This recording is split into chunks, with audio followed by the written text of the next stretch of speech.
কবরস্থান, আমার দাদির কবরস্থান যেদিন দখল করতে এসেছিল সেদিন তোমার পিসি কোথায় ছিল? সেদিন মামলা কে করেছিল? ভোট চাইতে এসছে ভবানীপুর থেকে, কালীঘাট থেকে ভোট চাইতে এলে ওই তৃণমূলের প্রার্থীদের বলে যাবেন ভোট চাইতে তোমরা দিল্লি যাও। ভাঙড়ে ভোট চাওয়া যাবে না। আমার দাদর কবর বাঁচাতে তুমি আসনি। আপনারা যখন এই নেতা দিয়েছেন, আপনাদের ভাঙড়বাসীর একটা দায়িত্ব আছে। কি দায়িত্ব? দেখুন, ফার্স্ট ফেজে 152টা কেন্দ্রে ভোট হয়ে গেছে, তৃণমূল হাফ হয়ে গেছে। আর সেকেন্ড ফেজে কি হবে? তৃণমূল সাফ হয়ে যাবে। আপনাদের একটা দায়িত্ব আছে। কি? এই ভোটে সব থেকে পপুলার লিডার কে? নওশাদ সিদ্দিকী। ভাঙড়ের দায়িত্ব কি? এই গোটা পশ্চিমবঙ্গের মধ্যে সব থেকে বেশি ভোটে জেতাবেন, ভাঙড় নাম্বার 1 হবে। হবে তো? হবে তো? হবে তো? দেখুন, যে কথা বলছিলাম গতকাল, অভিষেক বন্দ্যোপাধ্যায় সাহেব তিনি বলে গেছেন, এক নিরাপত্তার কথা পরিষ্কার করে দিলাম কাগজ এনে, নিরাপত্তাকে দিয়েছে আদালত। দ্বিতীয় বলেছে এসআইআর হওয়ার সময় কোথায় ছিলে? এসআইআর হওয়ার সময় মামলাকারীর নাম নওশাদ সিদ্দিকী, মুস্তারি বানু, মমতা ব্যানার্জি ছিল না। 2002 সালে কারোর নাম কাটা যায়নি। এই লাল ঝান্ডার পার্টির মুখ্যমন্ত্রী ছিল। আজকে 2026 সাল। 2026 সালে এই পশ্চিমবঙ্গেও এসআইআর হচ্ছে, কেরলেও এসআইআর হচ্ছে। কেরলে কোনো মুসলমানের নাম বাতিল হয়েছে? হয়নি। তাহলে তুমি পাড়ার বিডিও, ব্লকের বিডিও, সাব ডিভিশনের এসডিও, ডিস্ট্রিক্টের ডিস্ট্রিক্ট ম্যাজিস্ট্রেট, সব কর্মী তোমার। তারপরেও ওই রহিমা খাতুনদের, ওই সেলিম শেখদের নাম কি করে বাতিল হয়? তুমি চেয়েছো তাই নাম বাতিল হয়েছে।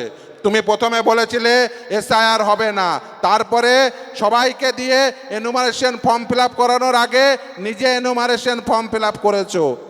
তারপরে এই গোটা পশ্চিমবঙ্গে যদি দেখেছো যে এই মুস্তারি বানু, নওশাদ সিদ্দিকীরা মামলা করে এই সকলের নাম তুলে নেবে, তখন তুমি এই মানুষগুলোকে বিপদে ফেলার জন্য তখন তুমি ড্রামা করতে গেছো। কেন?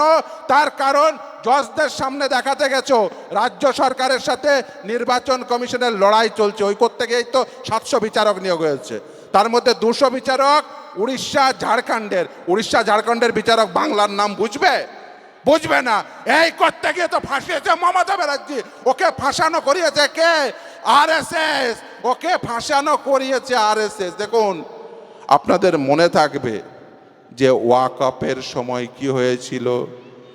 আজকে আপনার পাড়ার মসজিদ, কবরস্থান যখন দখল করার জন্য কেন্দ্রের সরকার তারা ওয়াকফ অ্যামেন্ডমেন্ট অ্যাক্ট নিয়ে এসছে, তখন সর্বপ্রথম মামলা করতে কে বলেছিল? এই নওশাদ সিদ্দিকী। কিছুক্ষণ আগে বক্তব্য দিয়ে গেলেন বিকাশ রঞ্জন ভট্টাচার্য এবং আমি। এই নওশাদ সিদ্দিকীর মামলা তিনি ফোন করে বললেন, দাদা সর্বনাশ হয়ে গেছে, দেখুন ওয়াকফ অ্যামেন্ডমেন্ট অ্যাক্ট এসছে, আমাদের মসজিদ, আমাদের কবরস্থান সব নিয়ে নেবে। তাহলে এই মসজিদ কবরস্থান বাঁচাতে চলুন দিল্লি। আপনারা সে জিনিস দেখেছেন তো? আজকে আপনাদের মাধ্যম দিয়ে, এই ক্যামেরার মাধ্যম দিয়ে অভিষেক বাবুকে একটা প্রশ্ন করে যেতে চাই। আপনি দুটো প্রশ্ন করেছেন, উত্তর পেয়ে গেছেন যে নওশাদ সিদ্দিকীর নিরাপত্তা দিয়েছে আদালত, এবং এসআইআরে মমতা ব্যানার্জির আগে মামলা করেছে কে? নওশাদ সিদ্দিকী। শুধু তাই না, আমার মসজিদ, আমার কবরস্থান, আমার দাদর কবরস্থান, আমার দাদির কবরস্থান যেদিন দখল করতে এসেছিল সেদিন তোমার পিসি কোথায় ছিল? সেদিন মামলা কে করেছিল? নওশাদ সিদ্দিকী। তোমার সেদিন মনে পড়েনি? উল্টে যখন নওশাদ সিদ্দিকীর নেতৃত্বে কনস্টিটিউশনাল ফোরাম ধর্মতলা থেকে শুরু করে গোটা পশ্চিমবঙ্গে আন্দোলন শুরু করেছে, যখন দেখেছে মানুষ জাগছে তাদের মসজিদ, তাদের কবরস্থান রক্ষা করার জন্য, তখন কি বলেছে? ভোট নিতে তখন কি বলেছে? যে তুমি আন্দোলন করতে দিল্লি যাও। আজকে ভোট চাইতে এসছে ভবানীপুর থেকে, কালীঘাট থেকে ভোট চাইতে এলে ওই তৃণমূলের প্রার্থীদের বলে যাবেন ভোট চাইতে তোমরা দিল্লি যাও। ভাঙড়ে ভোট চাওয়া যাবে না। আমার দাদর কবর বাঁচাতে তুমি আসনি। আমার দাদর কবর বাঁচাতে নওশাদ সিদ্দিকীরা এসেছিল, আমার দাদর কবর বাঁচাতে বিকাশ রঞ্জন ভট্টাচার্যরা এসেছিল, আমার দাদর কবর বাঁচাতে যারা এসেছিল যাদবপুরে বিকাশ রঞ্জন ভট্টাচার্যকে জেতাবো, ভাঙড়ে নওশাদ সিদ্দিকীকে জেতাবো, ক্যানিংয়ে আরাবুল সাহেবকে জেতাবো, দিয়ে আমার দাদর কবর রক্ষা করব, আমার পাড়ার মসজিদ রক্ষা করব। তুমি আমার কবর মসজিদ রক্ষার্থে আসনি, তাই তোমাকে একটিও ভোট না। দেখুন, ভোট শুধু কবর বা মসজিদ বাঁচানোর না, ভোট হচ্ছে কেজি টু পিজি বিনামূল্যে শিক্ষা পাওয়ার, শিক্ষান্তে প্রতিটি বাড়িতে একজন করে চাকরি পাওয়ার, ভোট হচ্ছে গোটা পশ্চিমবঙ্গ জুড়ে সাম্প্রদায়িক সম্প্রীতি রক্ষা হবে কি হবে না। তাই আগামী দিনে কেজি টু পিজি বিনামূল্যে শিক্ষা পেতে, শিক্ষান্তে প্রতিটি বাড়িতে একটি করে চাকরি পেতে এবং এই গোটা পশ্চিমবঙ্গ জুড়ে সাম্প্রদায়িক সম্প্রীতি বজায় রাখতে আপনারা আগামী 29 তারিখ খাম চিহ্নে ভোট দিন এবং এই বাম এবং আইএসএফ জোট ক্ষমতায় এলে কেজি টু পিজি বিনামূল্যে শিক্ষা, শিক্ষান্তে প্রতিটি বাড়িতে একটি করে চাকরি এবং এই গোটা পশ্চিমবঙ্গে কারোর হিম্মত হবে না একজন মুসলমানকে রোহিঙ্গা বলার, তাকে ডিটেনশন ক্যাম্পে পাঠানো। এই বলার যদি হিম্মত জাতি না কাউকে তৈরি করে দিতে চান, তাহলে আগামী 29 তারিখ খাম চিহ্নে ভোট দিয়ে নওশাদ সিদ্দিকীকে বিপুল ভোটে জয়যুক্ত করুন। এই বলে আমি আমার বক্তব্য শেষ করছি।